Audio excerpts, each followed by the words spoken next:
Morning. मैं doctor Rakesh Kumar Parmar एक बार फिर आपके साथ उपस्थित हूँ टीचिंग एप्टीट्यूड के क्लास के साथ में। मैंने अपने पिछले वीडियो में आपको एमपीपीएससी सैट के फर्स्ट पेपर की तैयारी किस तरह से की जाए इसके बारे में विस्तार से समझाया था और कहा था कि बहुत जल्दी मैं अपने प्लान्ड वीडियोस के साथ आपके बीच उपस्थित होऊंगा। तो आज मैं आप सबके बीच में उपस्थित हूँ फर्स्ट पेपर, जो कि हमारा है general paper on teaching and research aptitude, है ना, शिक्षण और शोध अभिवृत्ति पर आधारित है ये। और समस्त विषयों के लिए ये प्रथम प्रश्न अनिवार्य होता है। इसकी स्कीम्स के बारे में हम पहले ऑलरेडी बात कर चुके हैं। तो अब हम ज़्यादा देर न करते हुए हम आज अपना ये स्टार्ट करते हैं। तो आज हम यूनिट 1 के फर्स्ट पार्ट के बारे में हम बात करेंगे और यहाँ पर हम बात करेंगे कॉन्सेप्ट क्या होता है, और कॉन्सेप्ट के साथ में हम बात करेंगे कि जो हम ऑब्जेक्टिव्स ऑफ टीचिंग क्या है, levels of teaching and characteristics and basic requirements, ये हम फर्स्ट पार्ट में कवर करेंगे। यहाँ पर सबसे पहला हमारा जो आज का टॉपिक जिसको हम कवर करने जा रहे हैं वह है कॉन्सेप्ट, अवधारणा। अवधारणा का क्या अर्थ है, अवधारणा किसे कहते हैं, और अवधारणा बाकी अन्य चीजों से किस प्रकार से भिन्न है, इसके बारे में हम बात करेंगे। तो यहाँ पर शुरुआत करते हैं हम कॉन्सेप्ट से। तो कॉन्सेप्ट क्या है, इसको समझने के लिए पहले हमें समझना पड़ेगा आइडिया को, है ना। आइडिया या विचार, विचार क्या होता है, क्योंकि जब आप विचार और कॉन्सेप्ट, इनके बीच के डिफरेंस को और इनके बीच जो आपस में निर्भरता है उसको यदि आप समझ पाएंगे तो ये पेपर के जो प्रश्न आते हैं उन प्रश्नों को हल करने में आप पूरी तरह से सफल होंगे, आपको कहीं कोई कंफ्यूजन नहीं होगा। तो जब हम बात करते हैं कि आइडिया क्या है ना, तो आपके मन में कभी कभी कोई अचानक से कोई एक विचार उठता है ना, तात्कालिक रूप से। तो तात्कालिक रूप से ने बिना किसी विशेष ज्ञान के या एक तात्कालिक प्रवृत्ति के रूप में यदि कोई आपके पास आपके मस्तिष्क में किसी समस्या के विचार, उसका सॉल्यूशन आदि के बारे में आपके दिमाग में कोई विचार उत्पन्न होता है, आप कुछ सोचते हैं, तो उसे हम कहते हैं आइडिया। तो आइडिया जो होता है वो बेस्ड होता है वाच थिंकिंग एंड कॉग्निटिव, है ना। यहाँ इसका वाच थिंकिंग का मतलब है अस्पष्टता, उसमें कोई बहुत ज्यादा क्लैरिटी नहीं होती है। तो इस तरीके से जो है विचार उत्पन्न होता है। तो विचार का जो पहला कैरेक्टरिस्टिक्स है वो क्या है कि ये बेस्ड होता है अस्पष्ट सोच, यानी अस्पष्ट या तात्कालिक कोई विचार आया है, और कॉग्निटिव फिनोमेनन है, कोई एक ऐसी संज्ञात्मक कोई घटना घटित हुई है और उस घटना के कारण आपके दिमाग में एक सहज भाव से जो उत्पन्न हुई विचार, वही आपका आइडिया कहलाता है। आइडिया के बारे में जो दूसरी बात हम कहते हैं या इसका जो दूसरा कैरेक्टरिस्टिक्स जो है वो क्या है कि आइडिया जो है वो एक व्यक्तिगत, है ना, इंडिविजुअल्स जो होता है उसके मानसिक प्रयास या उसके मस्तिष्क में जो प्रयास उत्पन्न हुआ है वैचारिक, वो है आइडिया। तो आइडिया के बारे में जो दूसरा कैरेक्टरिस्टिक्स है वो क्या है, it is the individuals mental effort, एक व्यक्ति का व्यक्तिगत मानसिक प्रयास, हम जिसे हम आइडिया कह सकते हैं। आइडिया के बारे में तीसरी जो बात आती है तो वो ये है कि idea doesn't require any explanation, है ना। आइडिया जो अगर किसी के दिमाग में आया है तो उसके लिए हमें किसी भी प्रकार के एक्सप्लेनेशन की आवश्यकता नहीं होती। भाई मेरे मन में आया तो आया, इससे मैं इसको ये थोड़ी ना किसी दूसरे को कह सकता हूँ कि भाई क्यों आया क्यों नहीं आया। भाई ये एक्सप्लेनेशन नहीं मांगता है, बस ये एक तात्कालिक, जैसे किसी को बहुत सी बार ऐसे होता है ना कि हम मित्रों का कोई समूह हो या पारिवारिक समूह हो और कोई एक समस्या हमारे सामने उत्पन्न होती है और अचानक से एक व्यक्ति कहता है अरे हम ऐसा कर लेते हैं, तो अब भाई ऐसा कर लेते तो वो विचार केवल उसी में आया ना, ग्रुप में बाकी भी तो लोग उपस्थित थे उनके इसमें तो नहीं आया, तो ये उसके लिए उससे कोई एक्सप्लेनेशन नहीं पूछा जाता भाई ये तेरे ही मन में क्यों आया, है ना? तो इट डजंट रिक्वायर एक्सप्लेनेशन। फिर इसका जो अगला कैरेक्टरिस्टिक्स जो है कि आइडियाज जो होते हैं वो मोर इम्पल्सिव होते हैं, यानी बहुत ही आवेग, यानी बहुत तेज गति से आते हैं, और यानी इनकी जो जीविका रहती है, यानी इनका जो असर जो होता है वो बहुत कम समय के लिए होते हैं। मोर इम्पल्सिव यानी आवेगिक होता है ना, इम्पल्सिव आवेगिक या सामूहिक, है ना। वैसे सामयिक के लिए जो साइंस बैकग्राउंड के हैं तो उसके लिए हम सामयिक के लिए मोमेंटम वर्ड यूज करते हैं, और इम्पल्स के लिए हम हिंदी में यूज करते हैं आवेग। तो एक मतलब बहुत तेज गति से ये विचार पैदा होते हैं, और जितनी तेज गति से पैदा होते हैं उतनी ही तेज गति से ये खत्म भी हो जाते हैं यदि हम इन्हें मूर्त रूप न दें। तो मोर इम्पल्सिव है। अब दूसरे इसका जो अगला कैरेक्टरिस्टिक्स है वो क्या है कि idea comes after a situation, यानी हर बार थोड़ी ना आइडिया आपके पास आ जाएगा, कोई एक स्थिति होगी, है ना, और आप क्या कर रहे हैं, ऑब्जर्व कर रहे हैं। किसको ऑब्जर्व कर रहे हैं? आपके सराउंडिंग्स में जो भी घटनाएं घटित हो रही हैं, तो उन घटनाओं को जब आप ऑब्जर्व करते हैं तो आपके दिमाग में कोई विचार पैदा होता है तात्क्षणिक, उसको हम क्या कहते हैं, आइडिया कहते हैं। तो आप देखें आइडिया के बारे में क्या है कि it is based on watch thinking and cognitive phenomena, अस्पष्ट विचार और एक कोई सामूहिक घटना है उसके कारण पैदा होते हैं। एक व्यक्ति की व्यक्तिगत मस्तिष्क के प्रयास कह सकते हैं, कोई एक्सप्लेनेशन की आवश्यकता नहीं होती है, ये अधिक इम्पल्सिव होते हैं, है ना, और किसी एक सिचुएशंस के बाद ही पैदा होते हैं। उसके पश्चात ये अवधारणा की जब हम बात करें तो अवधारणा जो है इसकी जस्ट विपरीत है। आप देखिए कि ये वाच थिंकिंग अस्पष्ट विचार है और एक सामयिक घटना है उसके कारण से पैदा हो रहा है, लेकिन यहाँ पर जब हम कॉन्सेप्ट्स की बात करते हैं तो कॉन्सेप्ट्स में ये चीज नहीं होती है। तो कॉन्सेप्ट्स जो होते हैं वो कैलकुलेटिव होते हैं, गणनात्मक होते हैं, साथ ही साथ ये एक्सपेरिमेंटल इंटरप्रिटेशंस होते हैं, है ना, एक्सपेरिमेंटल इंटरप्रिटेशन।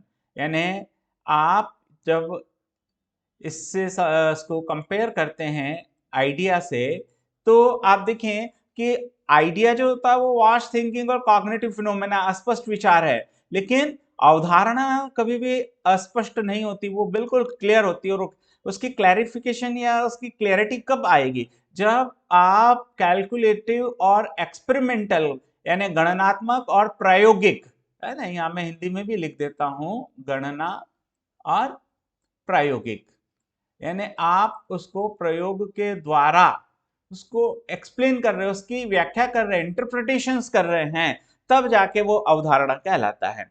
अब आप देखिए कि यहाँ पर इन आइडियाज के बारे में हम क्या कह रहे थे कि it is individual mental efforts, एक व्यक्तिगत मस्तिष्क का प्रयास है। लेकिन जब हम कॉन्सेप्ट्स की बात करते हैं तो कॉन्सेप्ट्स में ऐसा नहीं होता है। कॉन्सेप्ट्स जो होते हैं वो बहुत सारे व्यक्तियों के समूह से उत्पन्न होते हैं, ग्रुप ऑफ इंडिविजुअल्स, है ना। यानी आप जैसे अभी मैंने कहा कि भाई हमारे सामने कोई समस्या, मित्र हैं हमारी मित्र मंडली और कोई एक समस्या हमारे सामने आई, एक ने कहा कि हम इसको ऐसे सॉर्ट आउट कर लेते हैं, लेकिन ऐसा तो नहीं है। हो सकता है कि दूसरा व्यक्ति उससे सहमत ना हो और तीसरा और भी अलग विचार रखता हो, तो फिर होता क्या है, हम तीन चारों मिलकर उस पर विचार करते हैं और एक कंक्लूजन पर अराइव करते हैं। तो वहां पर वो क्या हो रहा है, ग्रुप ऑफ इंडिविजुअल्स हो गए। तो कॉन्सेप्ट्स जो होते हैं वो ग्रुप ऑफ इंडिविजुअल्स में आते हैं। फिर आता है आइडिया में हमने क्या कहा कि इट डजंट रिक्वायर एक्सप्लेनेशन, इसको किसी भी प्रकार की व्याख्या की आवश्यकता नहीं होती, एक्सप्लेनेशंस की आवश्यकता नहीं होती। लेकिन कॉन्सेप्ट की जब हम बात करते हैं तो कॉन्सेप्ट्स में क्या होता है, इट रिक्वायर्स एक्सप्लेनेशन, यानी इसको व्याख्या की आवश्यकता होती है। और फिर it is more impulsive than it is the less impulsive. ये एक सिचुएशन या सराउंडिंग्स को ऑब्जर्व करने के बाद आता है, लेकिन यहाँ पर ऐसा नहीं है, ये आता है कम्स आफ्टर द आइडिया, है ना। पहले यानी यहाँ पर आप देखिए एक बहुत स्पष्ट चीज मैं आपको कर दूं कि कॉन्सेप्ट्स और आइडिया में जो बेसिक डिफरेंस है वो क्या है कि आइडिया पहले आएगा और कॉन्सेप्ट हमेशा बाद में आएगा। कभी भी ऐसा नहीं होगा कि पहले कॉन्सेप्ट डेवलप हो जाए देन आइडिया, नहीं। आप इसको इस तरह से समझें कि न्यूटन ने ग्रेविटेशंस के बारे में हमें बताया, है ना। तो न्यूटन ने ग्रेविटेशंस के बारे में बताया तो न्यूटन के सिर पर क्या हुआ, वो एक पेड़ के नीचे बैठा, ऐसे कहा जाता है, वास्तव में इतनी ऐसा कुछ है नहीं, उसको स्टोरी टाइप बना दिया गया। तो भाई ये सेवफल नीचे गिरा, तो सेवफल नीचे गिरा तो न्यूटन के दिमाग में जो फर्स्ट टाइम आया वो आइडिया था कि भाई ऐसा ये सेवफल गिरा, इसके पीछे ये, लेकिन उसको लोगों ने तत्काल तो स्वीकार नहीं कर लिया। उसने बकायदा बहुत सारी कैलकुलेशंस की, एविडेंसेस कलेक्ट किए, देन उसके बाद जाके उसने कॉन्सेप्ट दिया। किसका कॉन्सेप्ट दिया? ग्रेविटेशन का, गुरुत्वाकर्षण का।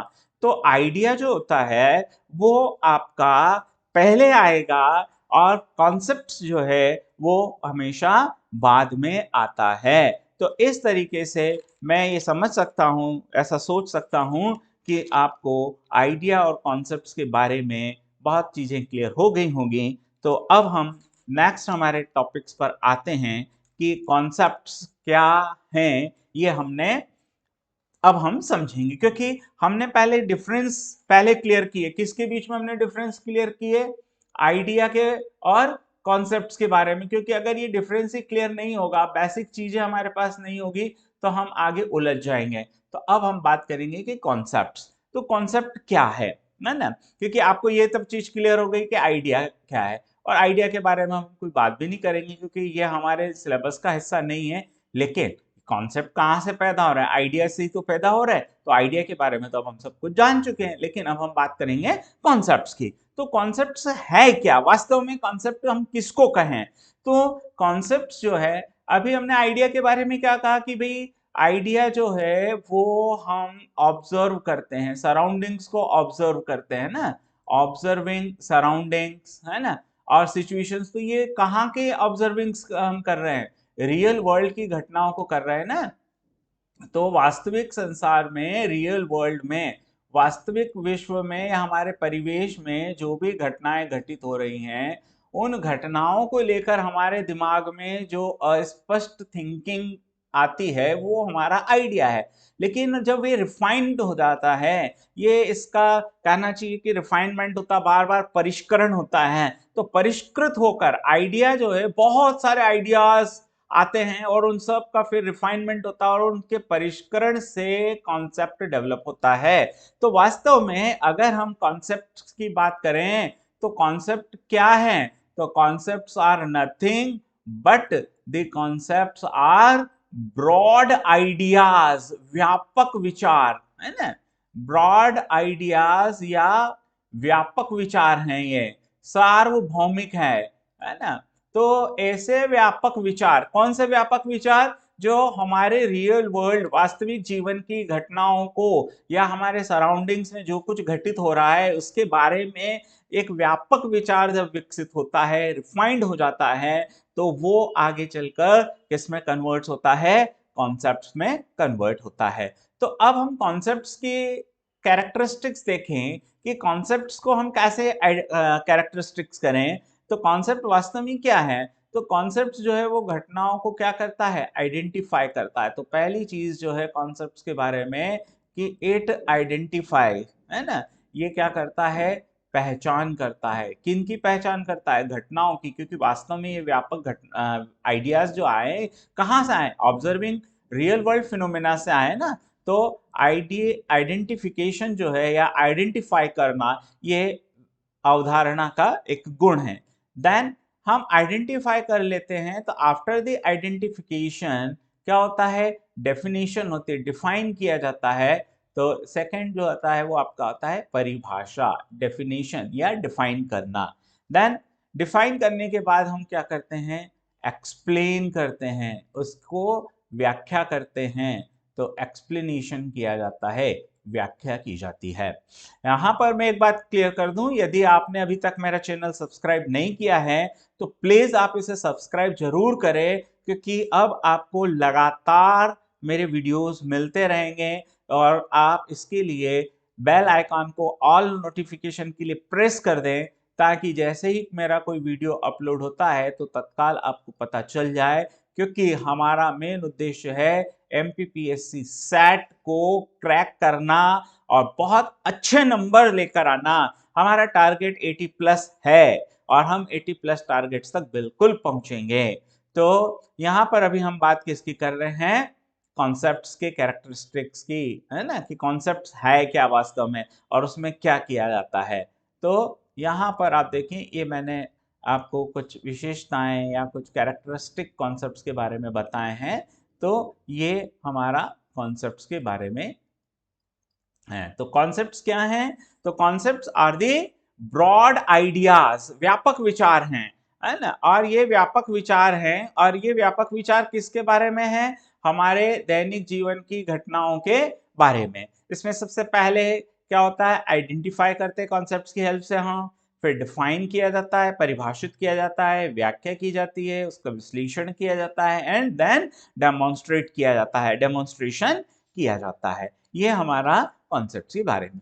अब ये जो कॉन्सेप्ट्स जो हैं, तो ये सब किसके बारे में हैं, तो आप देख ले कॉन्सेप्ट किसके बारे में है, रियल वर्ल्ड के बारे में है ना, वास्तविक जीवन की घटनाओं के बारे में। तो क्या कोई भी ब्रॉड आइडियाज, अब ब्रॉड आइडियाज हमने कहा ना कि व्यापक विचार, तो व्यापक विचार से यहाँ क्या अर्थ है, तो व्यापक विचार से यहाँ पर ये अर्थ है कि जो कॉन्सेप्ट्स होते हैं वो भौगोलिक यानी जियोग्राफिकल, यानी जो भौगोलिक परिसीमाएं होती हैं, है ना, जियोग्राफिकल, हिंदी में हम इसे को क्या कहेंगे, भौगोलिक।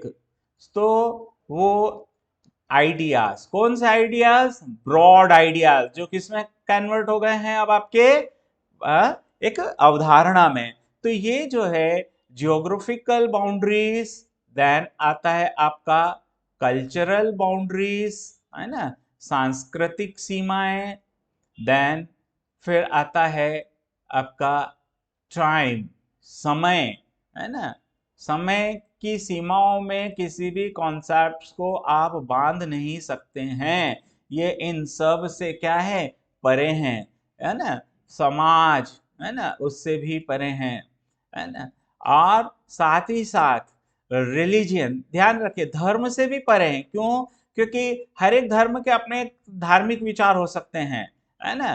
तो धार्मिक जो है, धर्म से संबंधित वो विचार होंगे, लेकिन कॉन्सेप्ट जो होगा वो क्या होगा, आपका रिलीजन की सीमाओं से परे होगा। फॉर एग्जांपल कि हम अगर भारतीय संदर्भ में हम बात करें, तो भारतीय संदर्भ में हम सूर्य को एक देवता कह रहे हैं कि भाई सूर्य एक देवता है ना, और धरती हमारी माता है, बहुत सारी चीजें हैं। लेकिन क्या सूर्य के बारे में यही बिलीफ अदर रिलीजन्स के लोग महसूस करते, नहीं।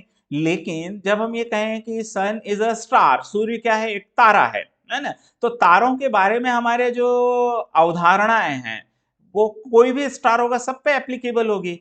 तो सन इज अ स्टार, सूर्य एक तारा है, ये तारों के अवधारणा के जो पैरामीटर्स हैं, तारों के बारे में जो हमारा ज्ञान है, हमारे जो कैलकुलेशंस हैं, हमारे जो एक्सपेरिमेंट्स हैं, हमारे जो आइडियाज हैं, वो सब उस पर अप्लाई हो रहे हैं। तो चाहे वो हम क्रिश्चियनिटीज की बात करें, चाहे हम इस्लाम की बात करें, चाहे हम ज्यूस की बात करें, हम किसी धर्म के अनुयायी हों, तारा सूर्य तारा ही है, ठीक है। लेकिन धार्मिक विचार की बात करें तो हर धर्म के अपने अपने विचार हो सकते हैं।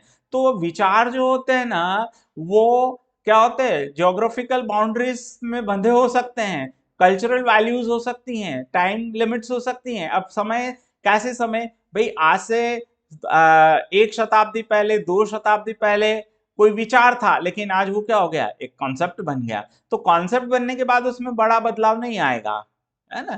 तो जो भी ब्रॉड आइडियाज भौगोलिक परिसीमाओं से परे हो, सांस्कृतिक मूल्यों से परे हो, समय की सीमाओं से परे हो, सामाजिक परिवेश से परे हो, धार्मिकता से परे हों, वही कॉन्सेप्ट्स कहलाते हैं। तो अवधारणाएं जो होती हैं ये, अब आप सोच रहे होंगे कि भाई टीचिंग एप्टीट्यूड हम पढ़ रहे हैं या हम सेट की एग्जाम्स दे रहे हैं तो हमारे लिए धारणाओं की क्यों आवश्यकता है।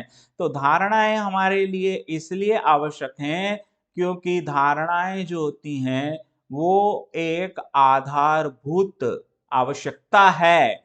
ये आधारभूत नींव का निर्माण करती है ना। ये कोई भी फंडामेंटल फाउंडेशंस जो है वो किस पर बेस्ड होती है, आइडियाज पर बेस्ड नहीं हो सकती है। क्यों? क्योंकि अभी बताया ना आपको कि आइडियाज जो होते हैं वो क्या हो सकते हैं, टाइम बाउंड्री में लिमिटेड हो सकते हैं, वो पर्सन टू पर्सन वेरी कर सकते हैं, है ना, धर्म के अनुसार बदल सकते हैं। लेकिन जो कॉन्सेप्ट्स जो होते हैं वो इन सब सीमाओं से परे होते हैं।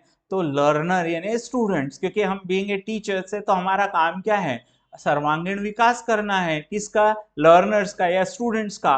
तो आधारभूत नींव का निर्माण करते हैं, ये फंडामेंटल फाउंडेशंस का फॉर्म करते हैं। दैट्स व्हाई कॉन्सेप्ट जो है वो आवश्यक है। तो इस तरह से मैं ऐसा मानता हूं कि आपको कॉन्सेप्ट्स के बारे में काफी कुछ चीजें अब जो है क्लियर हो गई होंगी कि कॉन्सेप्ट्स क्या हैं। तो हमने कॉन्सेप्ट्स के बारे में बेसिक चीजें ली।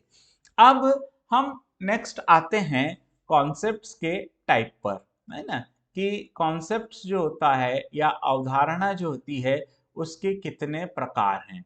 तो कॉन्सेप्ट्स जो है या अवधारणा जो है ये दो प्रकार की होती हैं, है ना, मुख्य तौर पर। यहाँ है ना, देखिए अलग अलग मनोवैज्ञानिकों और अलग अलग लिटरेचर्स के अकॉर्डिंग इसमें थोड़ा बहुत वेरिएशन आएगा, लेकिन हम बहुत ऐसी जो सर्वव्यापी तौर पर स्वीकार कर ली गई चीजें हैं हम उसके आधार पर बात कर रहे हैं। तो यहाँ पर हम कह रहे हैं कि जो कॉन्सेप्ट्स जो हैं वो कैसे होते हैं। तो कॉन्सेप्ट्स दो टाइप के होते हैं। तो कॉन्सेप्ट्स का जो पहला टाइप है वो है आपका सेंसरी, है ना, सेंसरी कॉन्सेप्ट, यानी इसको हम कहेंगे संवेदी अवधारणा, यानी जो संवेदनाओं पर आधारित है। और इसका जो दूसरा जो टाइप है, तो सेकंड टाइप जो है वो है हमारा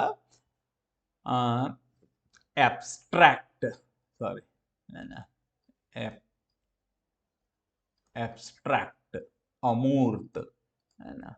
अब आप इन दो शब्दों को पकड़ लें तो आप बहुत आसानी से इनके कैरेक्टरिस्टिक्स को समझ पाएंगे।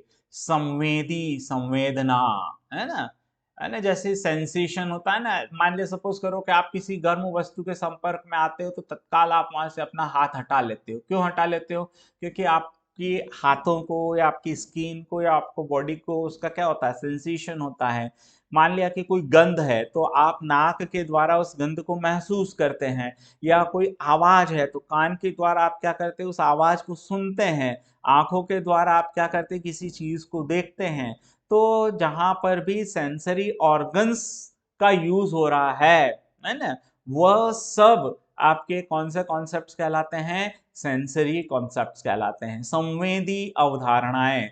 तो संवेदी अवधारणाएं वो हैं जो डिटेक्ट होती हैं, किसके थ्रू डिटेक्ट होती हैं, थ्रू द सेंसरी ऑर्गन्स, संवेदी अंगों के द्वारा। यानी जहां पर जिन धारणाओं के ज्ञान या जिन धारणाओं की अनुभूति या जिन धारणाओं का पता आपको अपने संवेदी अंगों से चलता है उसे हम कहते हैं संवेदी अवधारणा।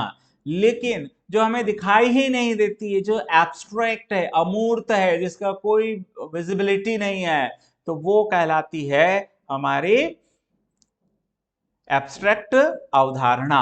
अब ये जो संवेदी अवधारणा है इसकी कुछ विशेषताएं हैं। इसकी बात मोटे तौर पर दो विशेषताएं आपको ध्यान रखना है। तो सबसे पहली विशेषता है कि ये क्या होती है, आपकी टेंजिबल होती है ना। टेंजिबल मतलब कि मूर्त, ये दिखाई देती है ना। जैसे सपोज करो कि हीट है ना, तो हीट आप सेंसरी ऑर्गन से उसको सेंसेशन तो करेंगे, लेकिन सामने आपको सोर्स भी तो दिखाई देगा ना, तो आप उसको देख पा रहे हो, है ना। इसी प्रकार से लाइट है, प्रकाश है।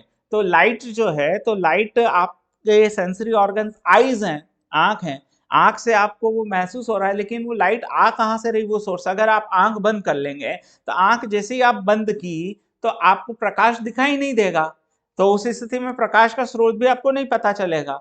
लेकिन अगर मान लिया कि उसी दौरान सपोज करो कि कोई ऊष्मा का स्रोत है, तो आपको पता चल जाएगा, भले आपने आंख बंद कर ली। तो आप देखो कि ऊष्मा का पता करने के लिए आपको आंख की आवश्यकता नहीं, लेकिन प्रकाश का पता करने के लिए आंख की आवश्यकता है। तो जो भी टेंजिबल चीजें होती हैं, अमूर्त, और यहाँ पर अगर हम एब्स्ट्रैक्ट की बात करें तो वो वैसे ही अमूर्त है ही सही, पर टेंजिबल के साथ में अगर हम बात कर ले तो हम उसको कह सकते हैं इनटेंजिबल, अमूर्त है वो, है ना। तो ये हमारे अमूर्त हैं। फिर आता है सेकंड जो चीज होती है वो है विजिबिलिटी। तो जो संवेदी जो होती हैं वो हमारे लिए क्या होती हैं, विजिबल होती है, दृश्य रूप में ना उनको हम देख सकते हैं, है ना। और ये हमारे क्या होती है, इनविजिबल होती है, अदृश्य होती है। तो इस तरीके से ये दो प्रकार की अवधारणाओं की हम यहाँ पर बात कर रहे हैं। और ये जो दो प्रकार की अवधारणा है, इन दो प्रकार की अवधारणाओं में आप देखें कि सेंसरी, है ना, और दूसरा क्या है, एब्स्ट्रैक्ट।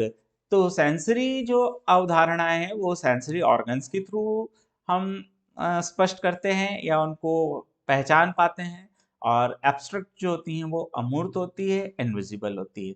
अब यहाँ पर हम इनके कुछ एग्जाम्पल्स की अगर हम बात करें कि हमें कैसे क्लियर हो कि कौन सा कॉन्सेप्ट जो है वो सेंसरी है और कौन सा कॉन्सेप्ट जो है वो अमूर्त है या एब्स्ट्रैक्ट है।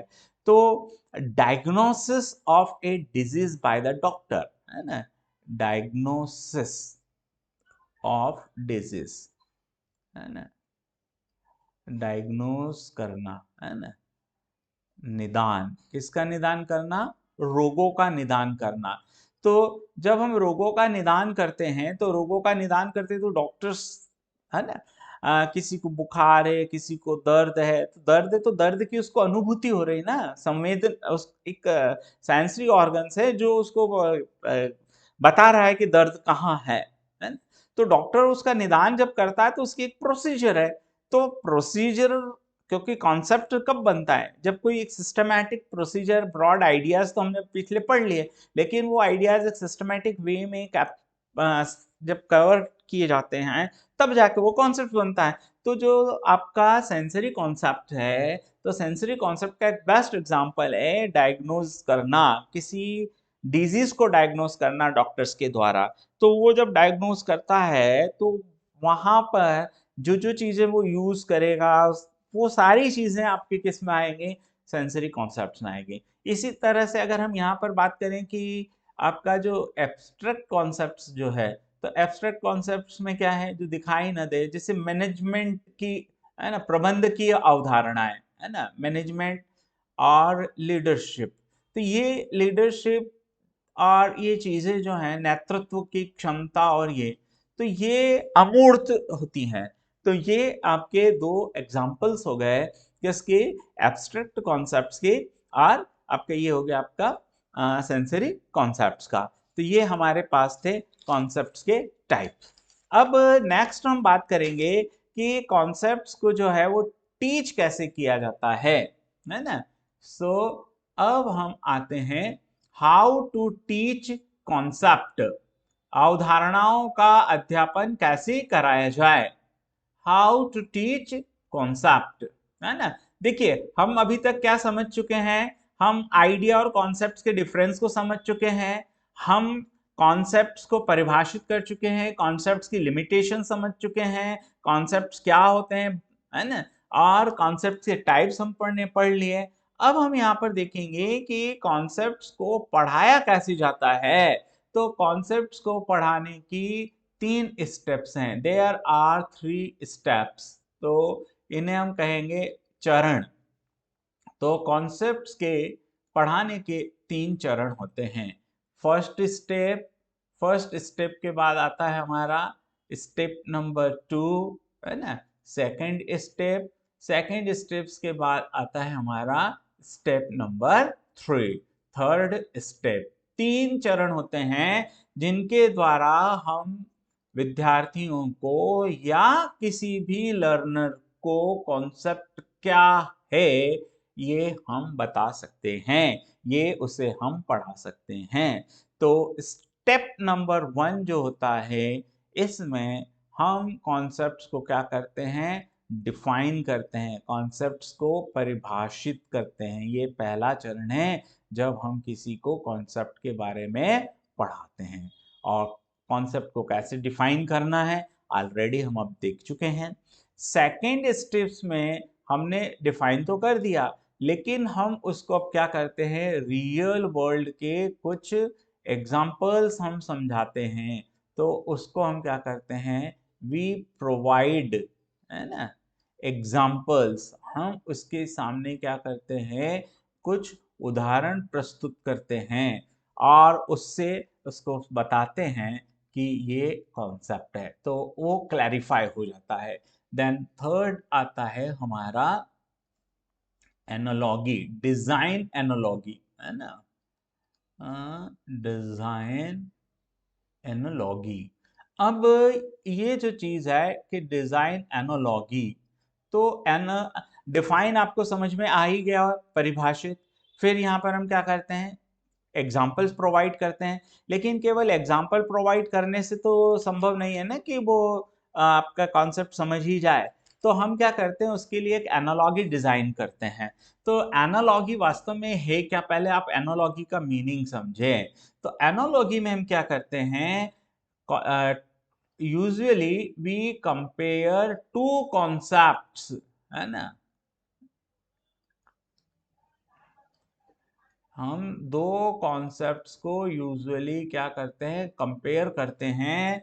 और कंपेयर इसलिए करते हैं ताकि जो कॉन्सेप्ट्स के जो की एट्रीब्यूट्स हैं, है ना, की एट्रीब्यूट्स यानी प्रमुख विशेषताएं, किसकी, कॉन्सेप्ट की। तो कॉन्सेप्ट की जो प्रमुख विशेषताएं हैं, उन विशेषताओं को हम क्या करते हैं, उन दो दो कॉन्सेप्ट हम लेते हैं, एक कॉन्सेप्ट लिया ए, एक कॉन्सेप्ट लिया हमने बी।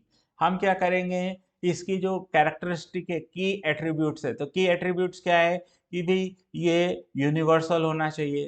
तो क्या ये कॉन्सेप्ट यूनिवर्सल है, ये टाइम बाउंडेड नहीं होना चाहिए, यानी समय की सीमाओं से परे होना चाहिए, क्या ये समय की सीमाओं से परे है या नहीं है। ऐसे एक एक करके जो एट्रीब्यूट्स होते हैं, उनके बेसिस पे हम उसको क्या करते हैं, कंपेयर करते हैं। अब जब हम यहाँ कंपेयर करते हैं, तो इट डजेंट मीन, ऐसा नहीं है कि सारे एट्रीब्यूट्स हर कॉन्सेप्ट में हों, लेकिन ऐसा भी नहीं है कि ऐसी कोई विशेषताएं हो जो इन की एट्रीब्यूट्स का वायलेशन करती हो। देखिए, एक तो होता है नहीं होना, और एक होना उसका, उसके जस्ट अपोजिट होना। तो अगर मान लिया कि जो की एट्रीब्यूट्स हैं, है ना, मान लिया कि सूर्य एक तारा है ना। अब सूर्य एक तारा है, ये आज की अवधारणा है, कॉन्सेप्ट है यूनिवर्स के बारे में, ब्रह्मांड के बारे में अवधारणा है कि भी ब्रह्मांड ऐसा ऐसा है। लेकिन आज से 50 साल पहले, 200 साल पहले, 400 साल पहले, 1000 साल पहले, 2000 साल पहले जाएंगे हम, तो उस समय के कॉन्सेप्ट्स अलग हो सकते हैं, है ना। तो यहाँ पर आप जब उसको हर पैरामीटर पर चेक करेंगे, तो हो सकता है कि कुछ की एट्रीब्यूट्स आपको वहां पर एब्सेंट मिले और कुछ की एट्रीब्यूट्स आपको मिलेंगे। तो हम क्या करते हैं, एनालॉगी डिजाइन करते हैं। अब ये जो एनालॉगी डिजाइन करते हैं, तो इससे क्या बेनिफिट है वो हम देखेंगे कि इसके बेनिफिट्स क्या हैं। लेकिन उसके पहले हम बात करते हैं, यहाँ पर डिफाइन हमने किया है ना। तो डिफाइन में पहली स्टेप जो है डिफाइन की, तो डिफाइन में हम क्या करते हैं, वही सारे चेक करते हैं कि भाई ये समय की कसौटी पर खरे उतरते हों, है ना, और जियोग्राफिकल बाउंड्रीज से परे हों, भौगोलिक क्षेत्र की सीमाओं से परे हो, सांस्कृतिक क्षेत्र की सीमाओं से परे हों। अब आप देखिए, जैसे उदाहरण के तौर पर हम बात करें कल्चर, है ना,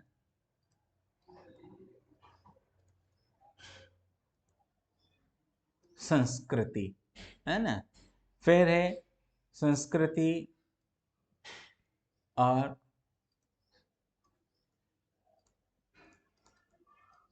कम्युनिटी।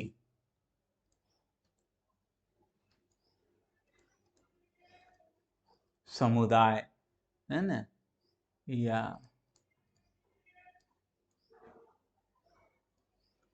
माइग्रेशन, है ना। तो आप देखिए कि ये अवधारणा है, कॉन्सेप्ट है। अब कैसे कॉन्सेप्ट है भाई? संस्कृति जो होती है ये एक अवधारणा है।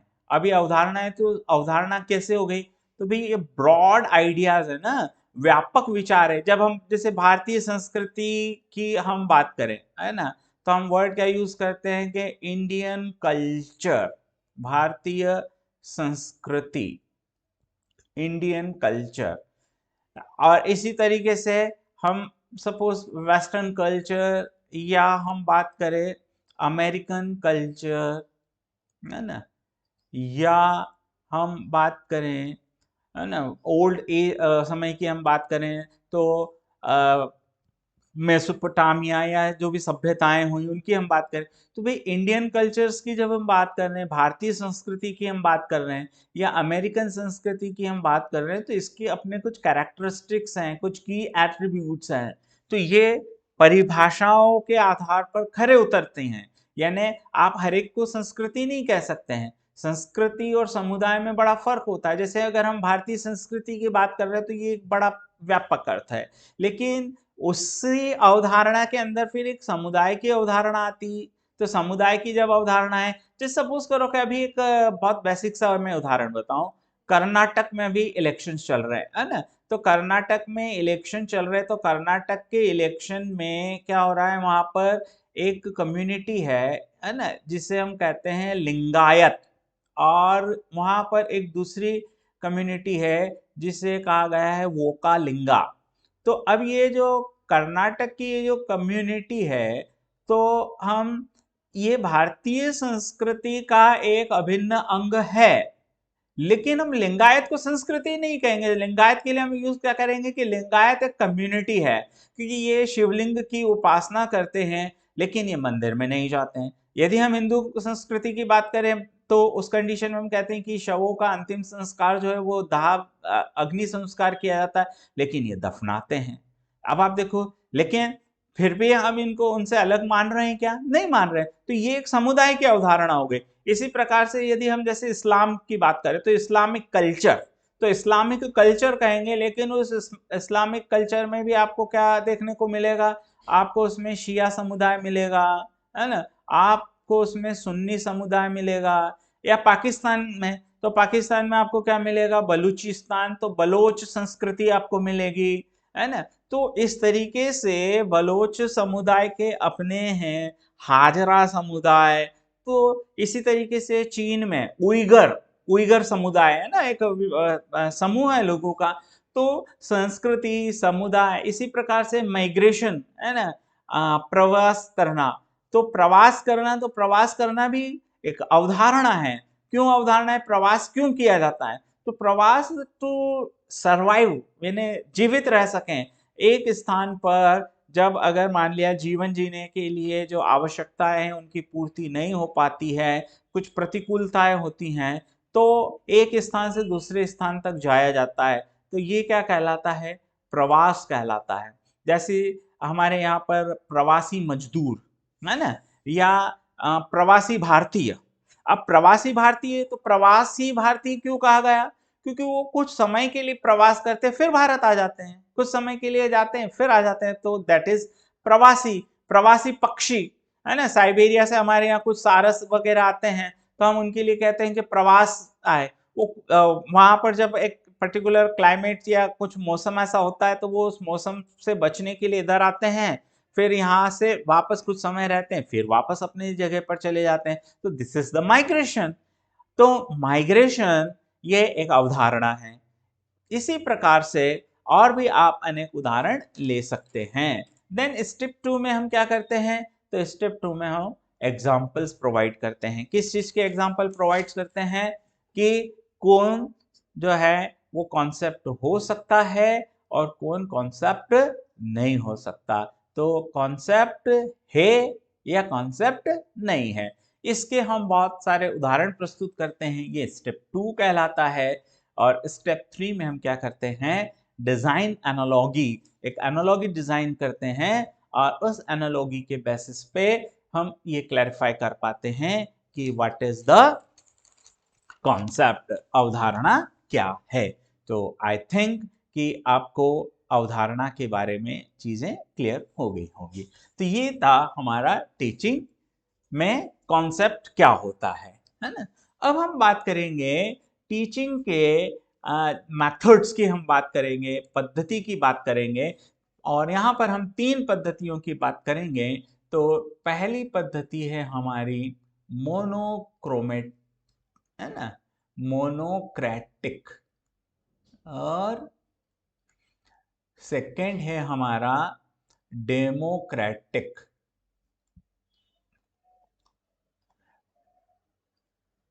डेमोक्रेटिक, एंड थर्ड है लेजिस्फेयर, है ना,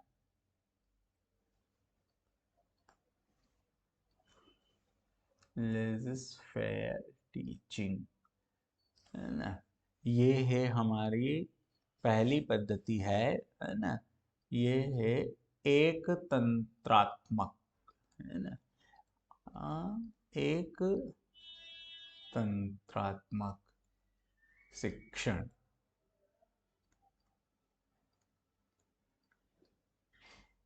पे ये है हमारा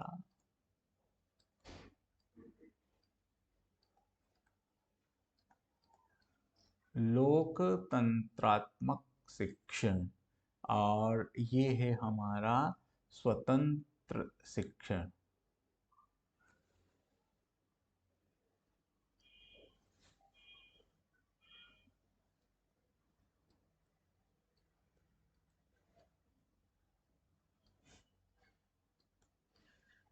स्वतंत्रात्मक,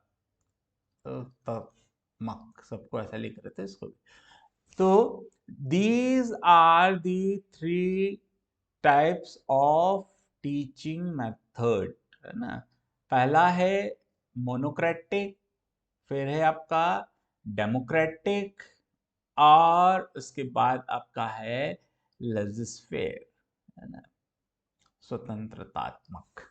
अब ये पढ़ने के पहले हम कुछ दूसरी चीज पढ़ेंगे, उसके बाद हम यहाँ पर आएंगे, क्योंकि जब तक हम, क्योंकि हमको यहाँ पर समझना है, तो उसको समझने के लिए मोनोक्रेटिक आप खुद आगे रह के फिर बता पाएंगे कि कहाँ पर कौन सा टीचिंग हम करते हैं। तो मोनोक्रेटिक, डेमोक्रेटिक और लेजिस्फेयर टीचिंग, लेकिन इसके बारे में डिटेल्स हम आगे के पार्ट्स में पढ़ेंगे। अभी हम केवल टीचिंग के गोल्स और ऑब्जेक्टिव्स की बात करते हैं। तो टीचिंग का जो हम गोल्स और ऑब्जेक्टिव्स की हम बात करें कि टीचिंग जो है ना, टीचिंग का ऑब्जेक्टिव्स क्या या टीचिंग के गोल्स क्या, उद्देश्य क्या है ना, क्यों टीचिंग किया जाता है भाई।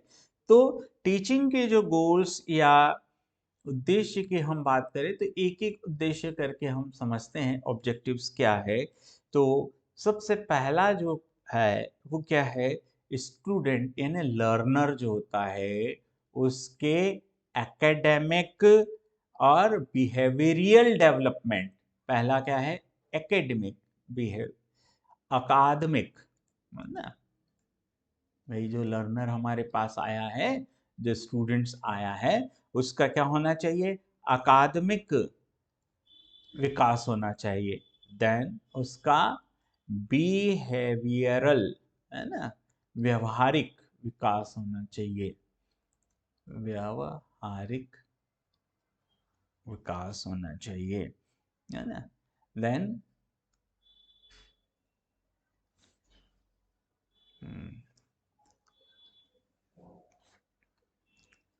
उसका मॉरल या चारित्रिक विकास, है ना, कैरेक्टर की जब हम बात करते हैं उसमें चरित्र का विकास होना चाहिए। उसके अंदर मॉरल वैल्यूज, है ना, मॉरलिटी या नैतिक गुणों का विकास, है ना। देन मेंटल हेल्थ, मानसिक स्वास्थ्य या मेंटल डेवलपमेंट,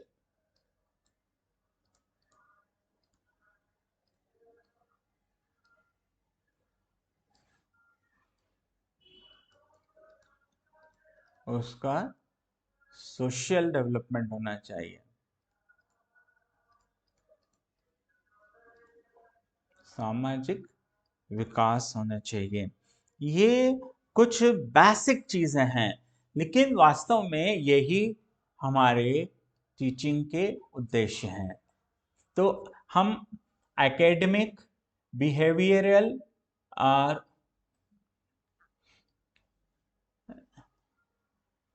इन सबको हम क्या कह सकते हैं, ओवरऑल डेवलपमेंट होना चाहिए। किसका ओवरऑल डेवलपमेंट होना चाहिए? लर्नर का, यानी हमारे विद्यार्थी का सर्वांगीण विकास, ओवरऑल डेवलपमेंट। तो टीचिंग का जो ऑब्जेक्ट है वो क्या है? उसके कई एस्पेक्ट हो सकते हैं, लेकिन अगर हम एग्जैक्टली कहें तो हम क्या कह सकते हैं कि एक स्टूडेंट्स का सर्वांगीण विकास करना, ये हमारे टीचिंग का एक ऑब्जेक्टिव्स होता है। तो यहाँ पर जब हम ये सारी चीज़ें करते हैं तो इसको करने की एक प्रोसेस होगी, कुछ लेवल्स होंगे, क्योंकि आप देखिए ना कि एकेडमिक है या बिहेवियरल है, चरित्र है, नैतिक, मानसिक, सामाजिक, तो ये कोई एक साथ तो होगा नहीं भाई। ये सारी चीजें कहीं ना कहीं इनमें कुछ क्रोनोलॉजी होगी ना। ये सारी चीजें क्या होती है, क्रमिक विकास है। ऐसा नहीं है कि ये सब चीजें एक साथ आ जाएगी, है ना। तो जब हम सर्वांगीण विकास करते हैं तो सर्वांगीण विकास जो होता है ये कैसा होता है? क्रमिक विकास होता है। यानी क्रमिक विकास का मतलब है कि इसमें कुछ एक क्रमबद्धता पाई जाती है, और इस क्रमबद्धता के आधार पर ही हम टीचिंग ऑब्जेक्टिव्स को फुलफिल कर पाते हैं। तो अगर ये क्रमबद्धता है तो इसी क्रमबद्धता को हम क्या कहते हैं? लेवल्स ऑफ टीचिंग, है ना। शिक्षण के स्तर, लेवल्स ऑफ टीचिंग।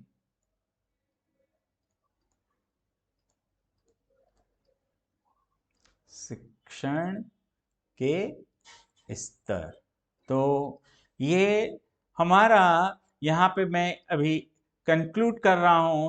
तो ये हमारा पार्ट 1A है, ठीक है, पार्ट 1A ऑफ यूनिट 1।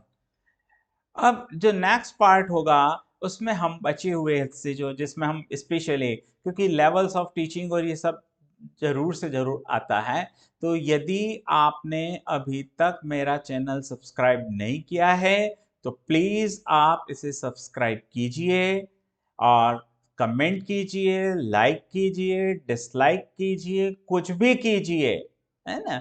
लेकिन आप मुझे अपने सुझाव, आपकी क्या आवश्यकताएं हैं उसके बारे में आप मुझे बताएं, ताकि मैं आपके लिए और बेहतर वीडियोस बना सकूं। मैं यहाँ पर कोई बहुत लंबे वीडियोस नहीं बनाऊंगा, कारण हमने अभी देखेंगे, आप जब YouTube पर जाएंगे तो आपको इतने मैराथन मैराथन मैराथन, अरे भाई ये कोई मैराथन दौड़ थोड़ी ना है कि एक साथ सबको दौड़ा दो, एक साथ नहीं। हम सिस्टमैटिकली हम बात करेंगे। तो पार्ट 1A कंप्लीट हुआ है हमारा, और आज शाम को मैं जो है पार्ट B अपलोड करूंगा। तो रेगुलरली अब आपको मेरे वीडियोस मिलते रहेंगे, तो प्लीज़ सब्सक्राइब कीजिए और ज़्यादा से ज़्यादा इसको शेयर कीजिए अपने फ्रेंड्स के बीच में। और यदि मेरा ये वीडियो कॉलेज के प्रोफेसर्स देख रहे हैं तो प्लीज़ अपने PG क्लास के जो स्टूडेंट्स हैं उनके व्हाट्सएप ग्रुप में ये लिंक ज़रूर शेयर करें, ताकि उनको भी इसका फ़ायदा हो सके। Thank you for watching me.